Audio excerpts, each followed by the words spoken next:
আমাদের সংস্কৃতি, আমাদের সংস্কার সর্বদা থাকবে আমাদের সাথে। ভারতের মহান গ্রন্থ আর কাব্যের সম্পূর্ণ সংকলন। সাবস্ক্রাইব করুন তিলক।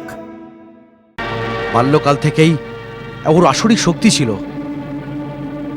কিশোর অবস্থায় পৌঁছতে পৌঁছতে মেঘনাথ আপন কুলদেবী নিকুম্ভিলার মন্দিরে দৈত্যদের কুলগুরু শুক্রাচার্যের থেকে দীক্ষা নিয়ে অনেক সিদ্ধিপ্রাপ্ত হয়েছিলেন, যার কথা মহারাজ রাবণ অকস্মাৎ জানতে পারেন।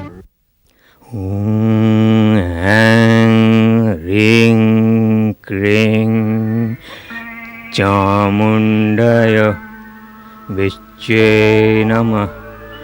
মুনিহান তাপস্বী মন্ত্র পড়ে না আচার্য।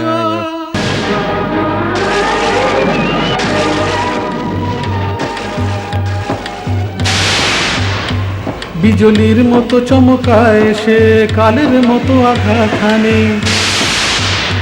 রণবীরের প্রাণ শক্তির পরে গগন ভেদী আঘাত হানে। সব রুখতে গিয়ে গেল হেরে, সব রুখতে গিয়ে গেল হেরে। বাধা দেওয়ার শক্তি নেই প্রাণে, লক্ষণকে লক্ষ্য বানিয়ে নেয় তার দেহতে গিয়ে আঘাত হানে।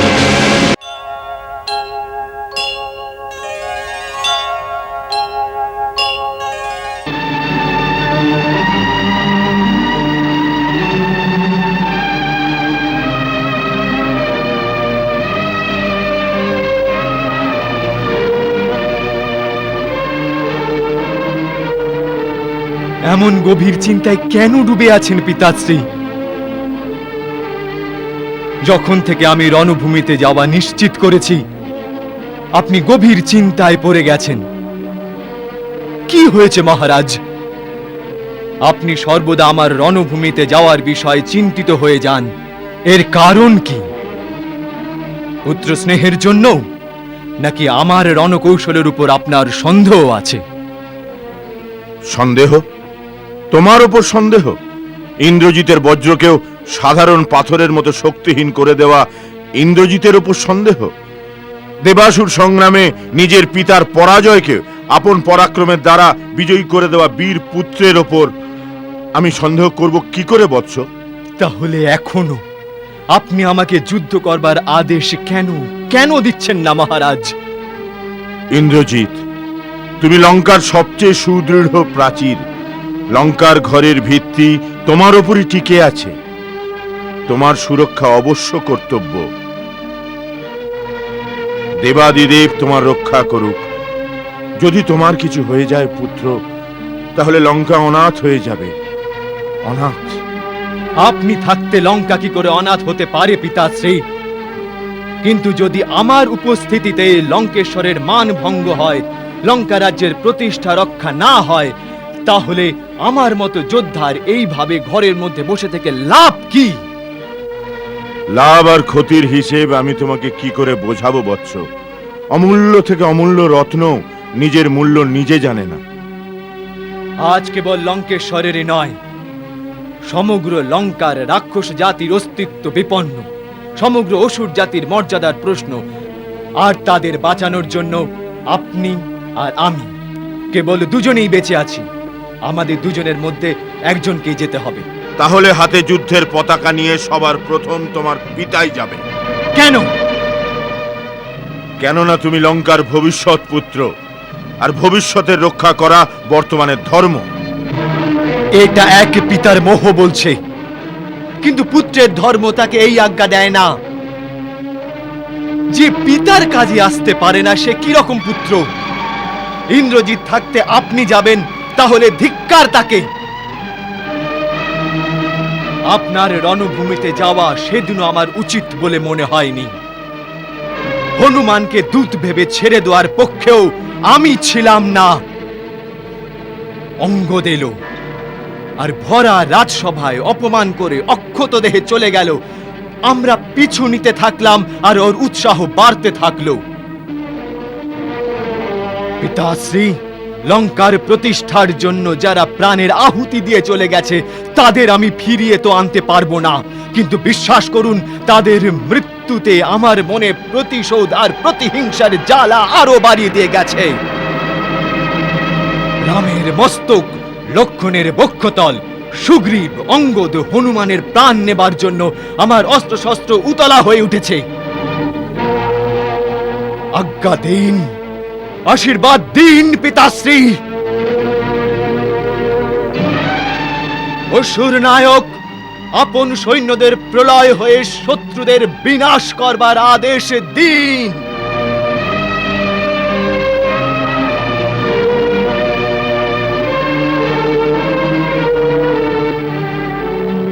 আপনি কি ভাবছেন? আমি ভাবছি ইন্দ্রজিৎ, যে পাতালে ভাই অহিরাবণ আমাকে আশ্বাস দিয়েছিল যে যখনই প্রয়োজন হবে ও আমাদের সাহায্যের জন্য চলে আসবে। ও মায়া কাজে আমাদের থেকেও এগিয়ে, ওকে ডাকলে কেমন হয়?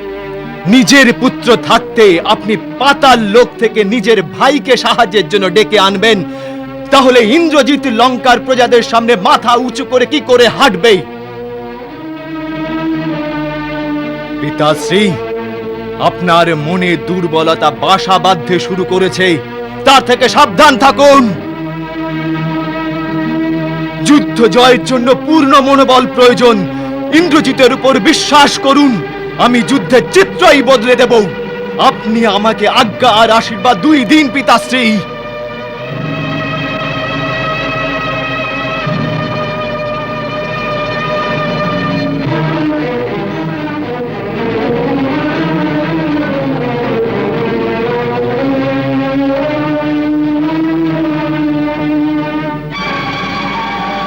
যাও পুত্র, জয়ের পতাকা উত্থিত করে ফিরে এসো।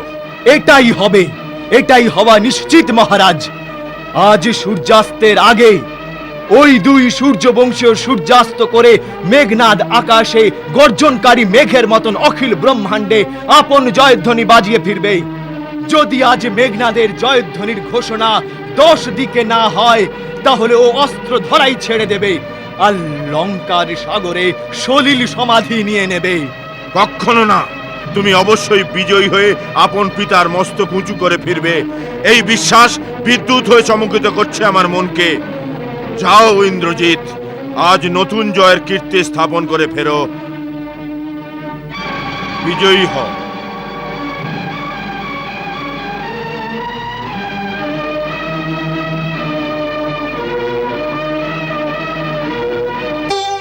বৌরানী, বৌরানী, পুত্রী সুলোচনা,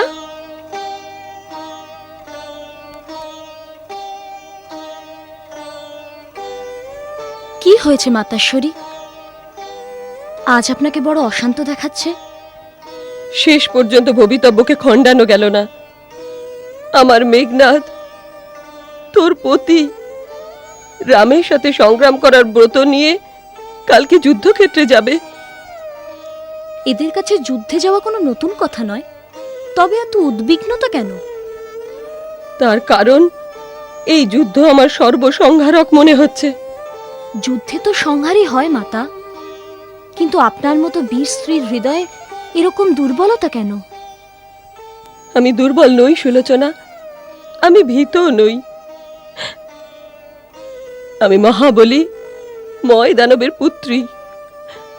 আমি যুদ্ধকে ভয় পাই না, কিন্তু অধর্মকে ভয় পাই। আজ লঙ্কা নরেশ যে যুদ্ধ করছে তা বিরচিত নয়, কেননা তা ধর্মের বিরুদ্ধে অধর্মের যুদ্ধ।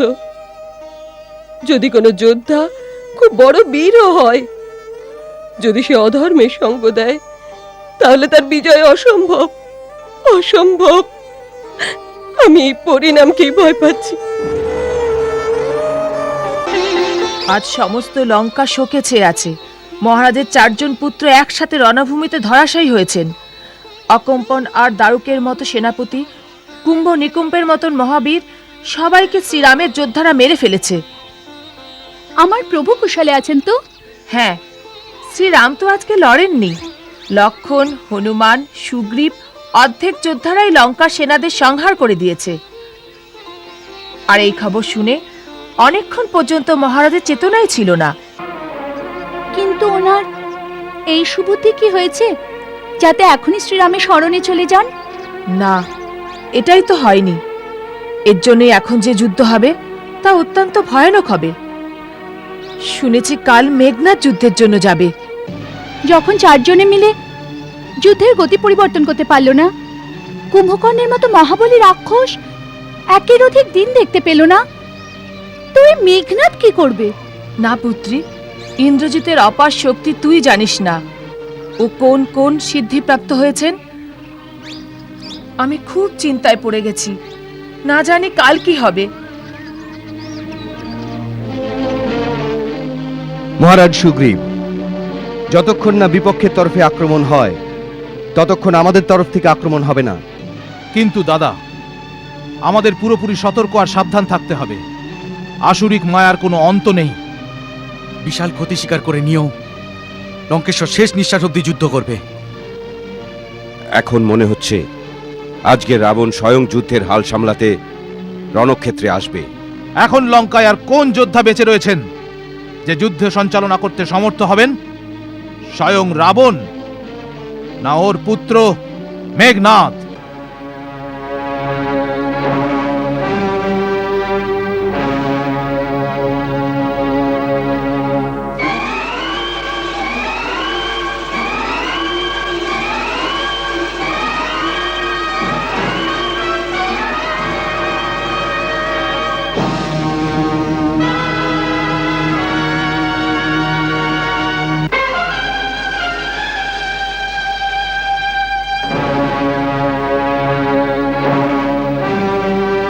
তুমি এরকম ম্রিয়মান ভাবে কেন দাঁড়িয়ে আছো প্রিয়া?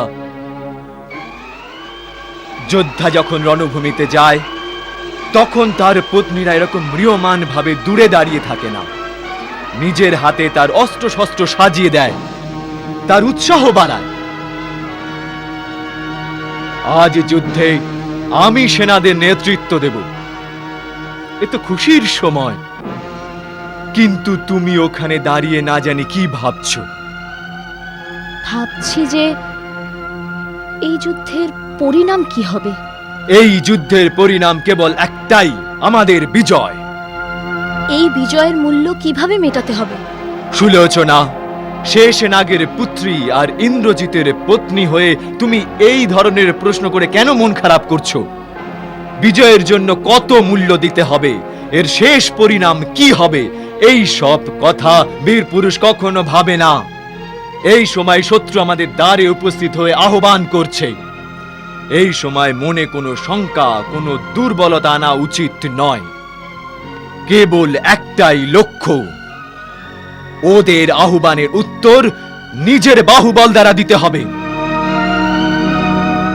না কন্যা, আমাকে হাসতে হাসতে যুদ্ধে যাবার জন্য তৈরি করো, যাতে আমি বিজয়ী হয়ে তোমার কাছে ফিরে আসতে পারি। ওই দেখো, মাতা শ্রীও এসে গেছেন। মা, আশীর্বাদ দিন। আমার আয়ু বিধাতা তোর আয়ুর সাথে জুড়ে দিন। তুই অনেক যুগ বেঁচে থাক পুত্র। আয়ু নয়, বিজয়ের বরদান দিন মা। যদি সৃষ্টি রচয়িতা ভগবানের পরে মায়েরই স্থান থাকে, তাহলে তোকে মায়ের আশীর্বাদ যে আজ রণভূমি থেকে আমার মেঘনাদ বিজয়ী হয়ে ফিরবে। মায়ের আশীর্বাদ পেয়ে গেছি, মেঘনাদকে আর কোনো শক্তি হারাতে পারবে না।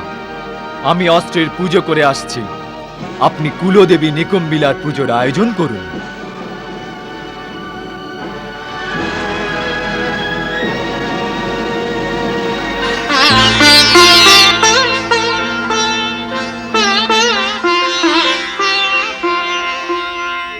বসে অস্ত্রাগারেতে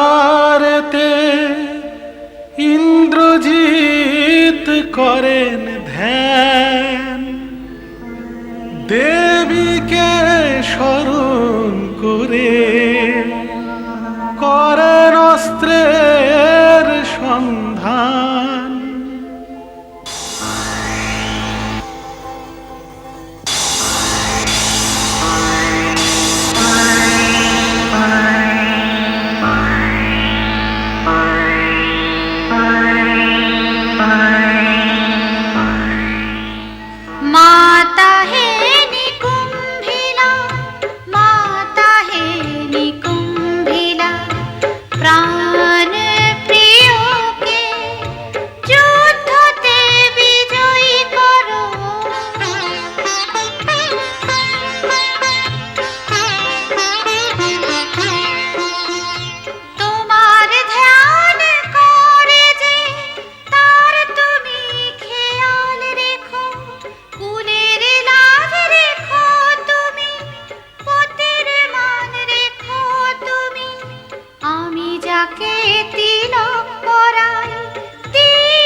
ইন্দ্রজিতের যুবরাজ ইন্দ্রজিতের যুবরাজ ইন্দ্রজিতের যুবরাজ ইন্দ্রজিতের যুবরাজ ইন্দ্রজিতের যুবরাজ ইন্দ্রজিতের যুবরাজ ইন্দ্রজিতের যুবরাজ ইন্দ্রজিতের যুবরাজ ইন্দ্রজিতের যুবরাজ ইন্দ্রজিতের যুবরাজ ইন্দ্রজিতের যুবরাজ ইন্দ্রজিতের যুবরাজ ইন্দ্রজিতের যুবরাজ ইন্দ্রজিতের যুবরাজ ইন্দ্রজিতের যুবরাজ ইন্দ্রজিতের যুবরাজ ইন্দ্রজিতের যুবরাজ ইন্দ্রজিতের যুবরাজ ইন্দ্রজিতের যুবরাজ ইন্দ্রজিতের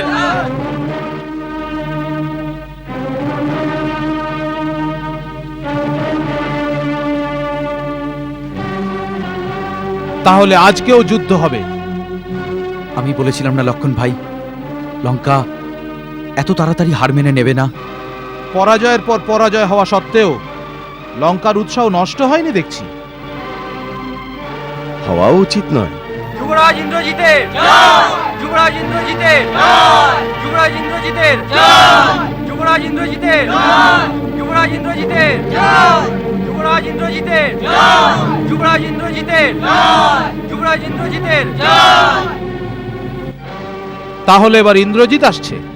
হ্যাঁ, লঙ্কেশ্বর আজকে তার সবচেয়ে প্রিয়, সবচেয়ে অমূল্য, সবচেয়ে পরাক্রমী পুত্রকে যুদ্ধক্ষেত্রে পাঠিয়ে দিয়েছেন। আজকে মেঘনাদ রণক্ষেত্রে আসছে প্রভু। যে ইন্দ্রকে হারিয়ে ব্রহ্মার কাছ থেকে ইন্দ্রজিৎ নাম লাভ করেছে। এই ইন্দ্রজিৎ আর মেঘনাদ একই ব্যক্তির দুটো নাম, এটা সম্ভব হলো কি করে?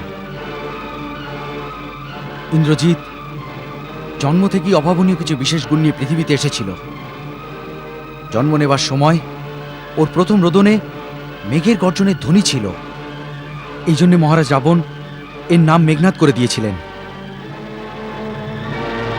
বাল্যকাল থেকেই ওর আসরিক শক্তি ছিল।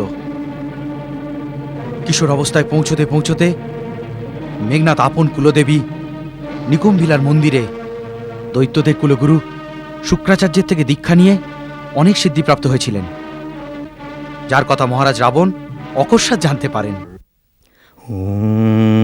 হ্যাং রিং ক্রিং চামুণ্ডায় বিশ্বে নমঃ। মুনি হন তপস্বী মন্ত্র পড়ে না আচার্য, সাধক পাবেন সিদ্ধি আর সিদ্ধ হবে সব কার্য। নমঃ।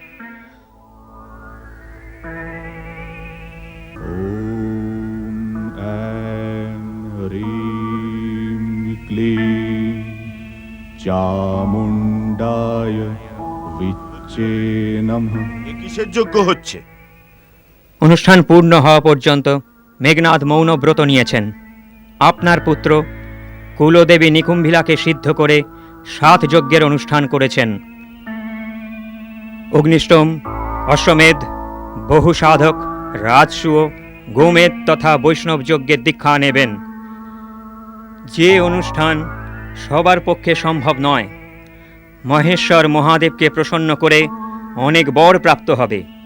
ইচ্ছানুসারে চলনশীল দিব্যরথ, তামসী নামক মায়া, বাণে ভরা 2টি অক্ষয় তুনির, অজেয় ধনুক, শত্রুনাশক প্রবল অস্ত্র আপনার পুত্র প্রাপ্ত করবেন। তারপর 10 দিকে আপনার পুত্র মেঘনাদের সম্মুখীন কেউ হতে পারবে না দশানন। গুরু শুক্রাচার্যের কথা সত্য হয়েছে। মেঘনাদ সমস্ত শক্তি প্রাপ্ত করে নিয়েছেন। এর সমান আপন সিদ্ধিতে মদমত্ত অন্য কোনো মহাভাট্য যোদ্ধা পৃথিবীতে নেই।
সুস্বাগতম যুবরাজ মেঘনাদ।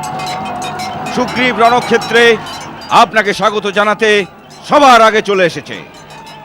সুগ্রীব, মেঘনাদের সামনে এসে কেন নিজের মৃত্যুকে ডেকে আনছো? কোথায় রাম আর ছোট ভাই লক্ষণ? এর সামনে আসতে বলো। আজ রণক্ষেত্রে ওদের জম এসেছে। শ্রীরাম প্রভু দর্শনের জন্য বড় উতলা হয়ে উঠেছ। প্রভু অবধি পৌঁছানোর আগে সেবককে তো সেবা করার সুযোগ দাও মেঘনাদ।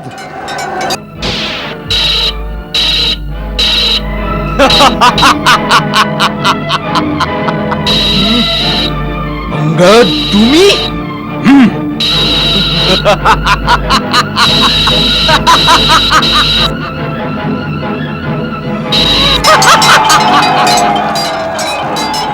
যা, তোকে ছেড়ে দিচ্ছি।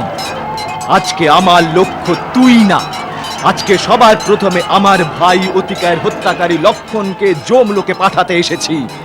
কোথায় লক্ষণ? ওকে বলো ইন্দ্রজিৎ আহ্বান করছে। আজ্ঞা দিন দাদা, আজ হয় মেঘনাদ থাকবে, নয়তো লক্ষণ। শান্ত শান্ত হো লক্ষণ। শান্ত হবার সময় এটা নয় দাদা। ও অত্যন্ত ভয়ানক যোদ্ধা। যুদ্ধ করতে করতে ক্লান্ত হয়ে পড়লে তখনও সামনে যে বীর লক্ষণ। এটা কোনো রণনীতি নয়। যুদ্ধের একটাই নীতি, শত্রুকে যেভাবেই হোক পরাজিত করা। কিন্তু অনীতির আশ্রয় নিয়ে নয়। লক্ষণ, আমি তোমাকে শান্ত থাকতে বলে তোমার উৎসাহ ভঙ্গ করতে চাইনি। শুধু এটাই সাবধান করতে চাইছি যে আবেগ আর উৎসাহের মধ্যে পার্থক্য থাকে। চিন্তা ভাবনা করে ধীর স্থির হয়ে যুদ্ধ করো। যাও বীরবর, বিজয়ী হও।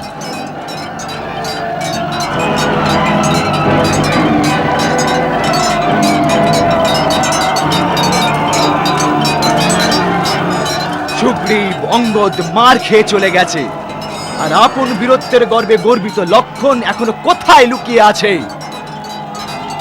কোথায় আছে যে মেঘনাদের সম্মুখীন হতে ভয় পাচ্ছে?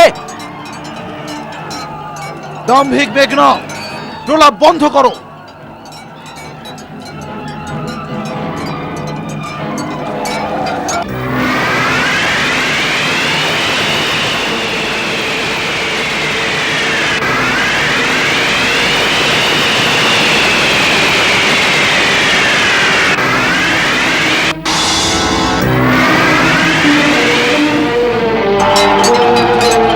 অস্ত্র শস্ত্র বেকার হয়ে গেছে, তাই দুধের শিশুদের মতো পাথর ছুটতে শুরু করেছো। কি হলো, তোমাদের ধনুর্ধারী রাম আর লক্ষণের তুনিরে কোনো অস্ত্র বাকি নেই? যদি আমাকে এতই ভয় পায়, তাহলে দুই ভাই মুখে খড়কুটো নিয়ে আমার শরণে চলে আসুক।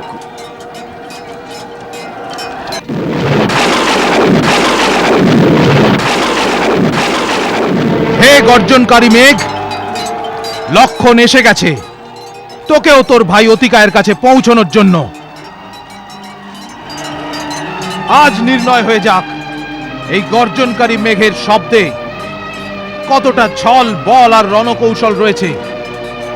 নে বাঁচা আপন বক্ষস্থল এই তীব্র বাণ থেকে।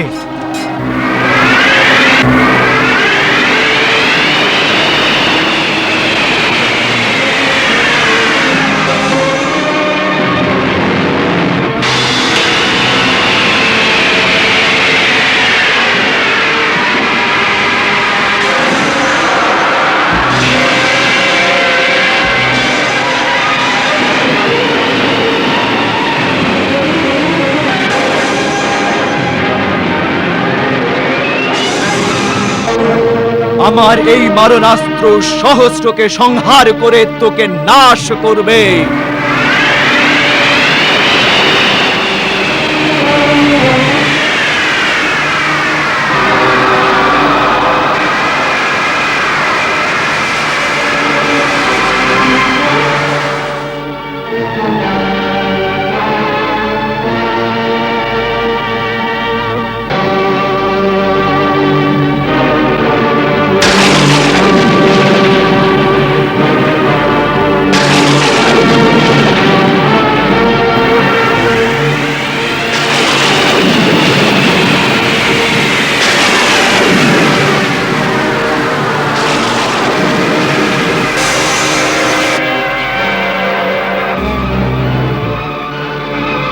অঙ্কপন্থ অস্ত্রের দ্বারা শুকনো পাতার মতো সমস্ত সেনারা ঝরে পড়বে।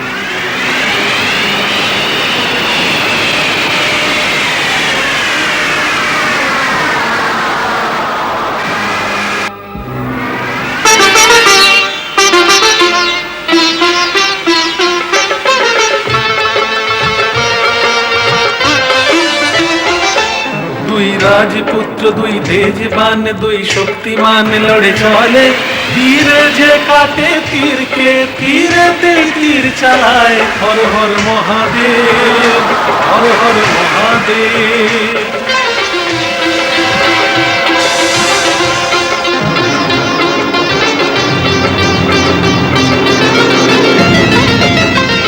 সেই মহাপ্রতাপী মেঘনাদ যতই অস্ত্র চালিয়ে যায়, যতই অস্ত্র চালিয়ে যায়, উত্তর থেকে আসা লক্ষণ সবেরই উত্তর দিয়ে যায়, সবেরই উত্তর দিয়ে যায়। কেউ ক্লান্ত নয় দুজনেরই, কেউ পিছনে পা হটায় না, কেউ পিছনে পা হটায় না। এই মহাসমর প্রতিবারেই আরো ভীষণ হয়ে যায়, আরো ভীষণ হয়ে যায়। বাণের থেকে বেরোয় আগুন, কখনো বা জল ঝরে, তীরে যে কাটে তীরকে, তীরেতেই তীর চালায়। হর হর মহাদেব, হর হর মহাদেব।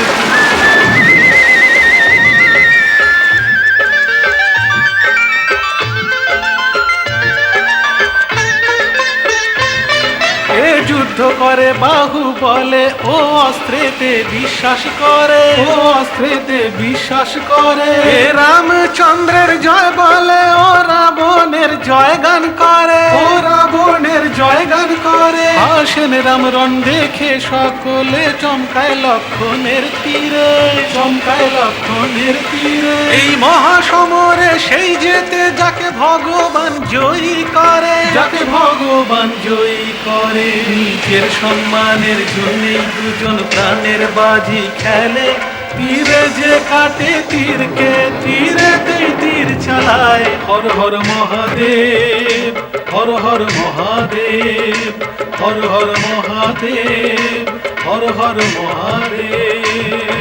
সূর্যাস্ত হয়ে যাবার পর ওর মায়াবী শক্তি চতুর্গুণ বেড়ে যাবে। নিজের তমসী মায়ার প্রয়োগ করে আকাশে অদৃশ্য হয়ে যদি লড়াই করতে শুরু করে, তখন ওর জয় সুনিশ্চিত।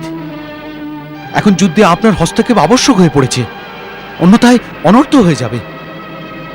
লক্ষণী সাহায্যের জন্য আপনি যান রঘুনন্দন।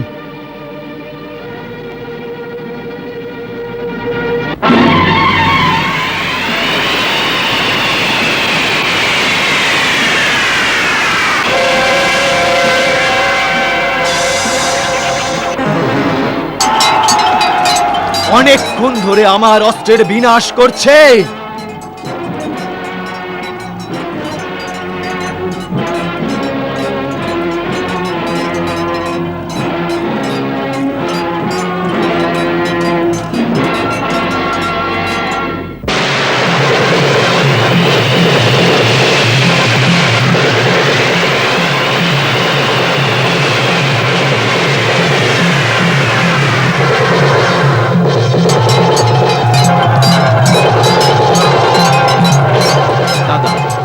আপনি রণভূমিতে আসতেই ওই বীর ভয় পালিয়ে গেছে।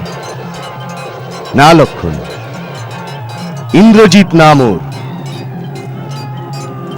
ওর শৌর্যের মাহাত্ম্য বর্ণনা মহারাজ বিভীষণের কাছে শুনেও এমন ভ্রান্ত ধারণা করছে ওই যোদ্ধার সম্পর্কে? নিশ্চয়ই এটা ওই অসুর কুমারের যুদ্ধের কোনো চাল। মায়াযুদ্ধে ওর থেকে দক্ষ আর কেউ নেই।